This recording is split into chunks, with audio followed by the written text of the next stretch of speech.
Welcome back to the Pitch Clock. I'm your host, Connor Nelson. This is baseball debate at game speed. Every question, 15-second clock. When the clock starts, it's fast takes, heated debates, zero wasted time. And with that, I'm thrilled to introduce the CEO of Athletiverse, making some time for us today. Thrilled to have Dominic Bullard with us. Dom, how are you?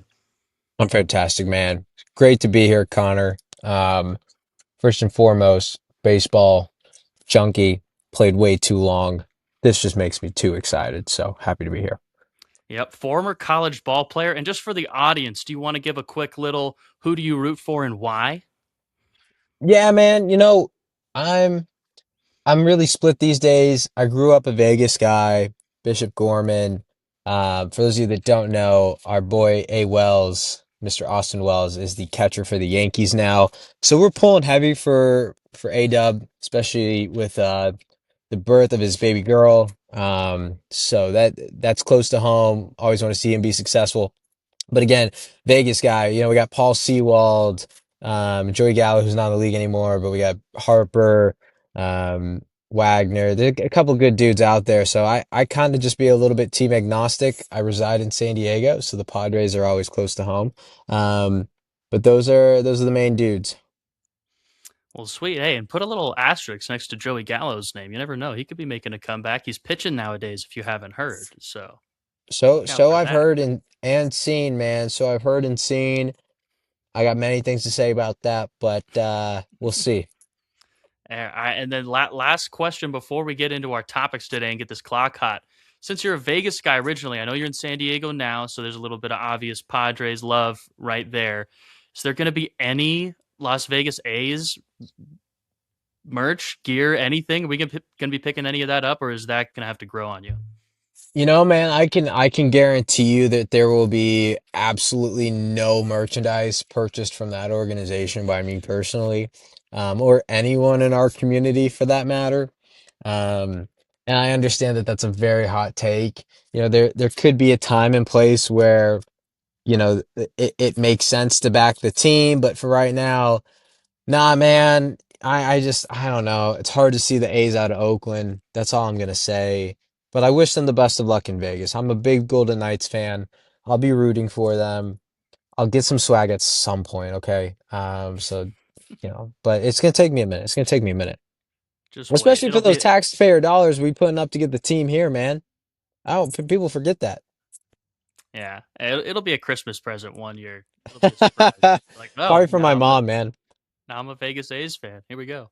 Yeah, But all right, Dom, it's time to get this clock hot. We got three topics for you teed up today, and if you're ready, I'm gonna go ahead and get it started.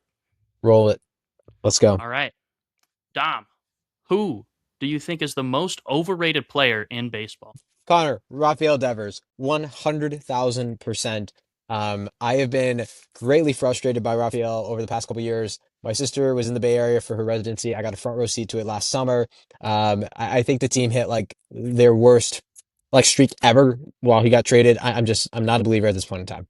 I can see that he's had some negative publicity. So my devil's advocate question for you here: would you have considered him overrated before this whole Alex Bregman fiasco in Boston? Honestly, no. Honestly, no. This is a swing trade decision. It's very emotional. Exactly actually how I trade, unfortunately. But yeah, it's put him in a bad light, and I'm hoping that the way that social ages, we can age out of this, but that's my first top of mind right now. All right, I like the take, and then being overrated is one thing, but I'll ask you this: fill in the blank for me. Rafi Big Scoops is a top blank first baseman in baseball. Rafi Scoops is definitely a top. Let's call him seven, top seven first baseman in all of baseball. There's a That's lot a of great number I ones was out there. expecting. Yeah, there's a lot of great ones out there. He's kind of an oddball for where he sits right now, so I'm giving him an oddball rating. All right, I like it. I mean, I'll just read off the accolades real quick before we move it on. 9 year Oh, big jeez. leaguer, 3 year All Star. Last All Star appearance was in 2024, so he has not Okay. been an All Star as a Giant yet. Obviously, going into his first full season. Received MVP votes in 5 out of those 9 seasons, but has never cracked the top 10. So he hasn't really put it together in the eyes of the major leagues. Needs to get a little bit more with the glove, and I think the MVP is going to be even harder for him as a first baseman. But hey, overrated, I can definitely see it. I think a lot of people are going to agree with you there. We'll see what they have to say in the comments. But next topic, Dom, we're going to keep it going quick. We're going to flip the question around. Who do you think in the major leagues right now is really underrated? Uh, I want to say Bobby Witt, but honestly, it's Mookie Betts. Like the guy simply wins. Like I'm sorry, nothing matters but winning. Absolutely nothing. I don't care if the guy is sick with the flu and weighs 140 pounds. I don't care if he's a gold star or a gold glove shortstop. The guy is killing it. I love Mookie Betts. I'm gonna balk on this because I just freaking love Mookie Betts so much. Connor, I'll send you a picture. I got a picture of my dog. I named my dog Mookie Betts. His name is Mookie, and I live and reside in San Diego. It's a big target on my back, but I love Mookie Betts. Wow, love that. The intentional balk. Just giving a little just giving a wheeling it up to the umpire right behind you. I like it. But all right, so that means we're going to have to institute the balk challenge right here. Mookie Oh, Betts geez. underrated. I like it. He was passionate about the subject, folks. So, Bach challenge for the audience who doesn't know. This is going to be another 15-second challenge. Dom will have 15 seconds to name as many of the answer of the question that I ask him. Probably phrased Oh, that poorly, but you'll get the gist in just a moment. So, oh, geez. Dom, the question I'm asking you, and just a heads up, once I finish the question, the clock is going to start. So, be ready to go. Question is: name as many Cy Young winners as you can from the year 2000 and on. Corey Kluber, Justin Verlander, Steven Strasburg. Uh, gosh. Oh, who's the lefty? Chris Sale. The Tigers guy starts with a T. Crazy dude. Oh gosh, that was bad. That was really bad. All right. I think you got three. I'm double checking right now. Yeah, Steven Strasburg was a dong there, but you got three for Dang it. sure.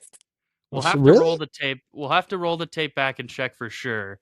But I counted three. Strasburg, unfortunately, he got that World Series MVP, but did not win a Cy Young. So Well, I guess I'm a Chris San Sale was a Diego guy, nice one so that you pulled out. yep. Let's see.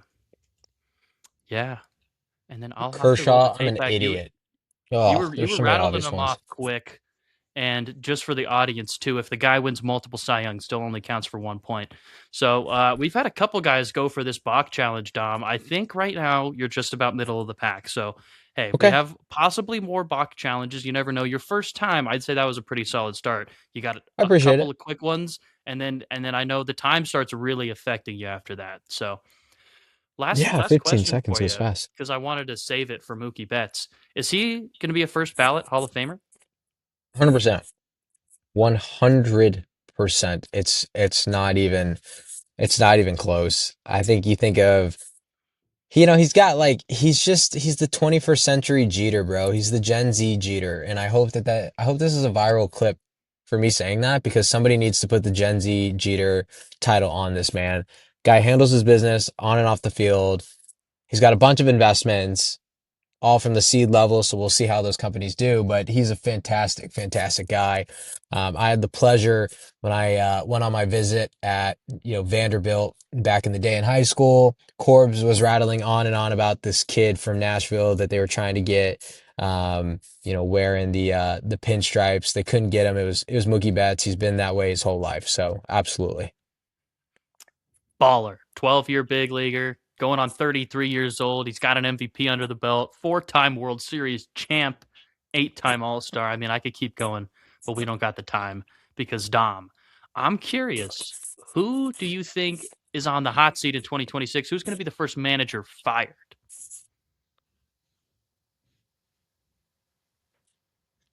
I'm gonna go with Alex Cora. I think it's just time. I think Boston's over it. I think everyone's over it. I keep seeing Social pushing the cheater scandal thing. Social tells you what they want. Listen to the algo. The algo is telling the Red Sox front office that it's time to move on from Alex Cora. I'm sorry. I love you, Alex. Goodbye. Thank you. I'm looking up his page now. He's had one winning season in the last 4 years. So, hey, I'll have to get on board with you there. But my question is, what changes when Alex Cora is fired?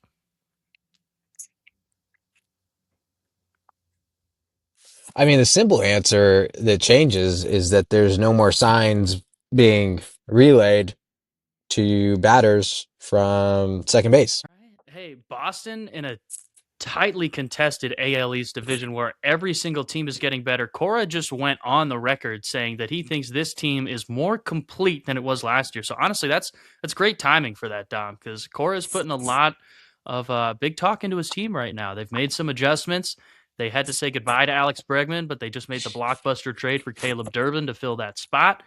And you bring in Ranger Suarez to fill the holes that you left in the rotation after that deal. So, hey, I like where the Red Sox are at. I was really high on them last season, and they really couldn't live up to my expectation. But, hey, that could be a big one this year. So, folks, if you're looking for more pitch clock content, you can find us anywhere. You look up the Pitch Clock, Instagram, YouTube, TikTok. We're all over the place. And if you're looking to check out Athletiverse, which I highly recommend you do, their links will be down in the description as well. And lastly, we turn the mic back to our guest today. Dom, any last words for the viewers? Man, this show is all about reactions. As I have found today, mine are not quite strong enough, but all I ask is that people double pump their reactions on social media.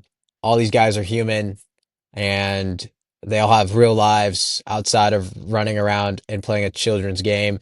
So I hope you give them some love and grace and enjoy a lot of baseball this summer, man. It's going to be a lot of fun.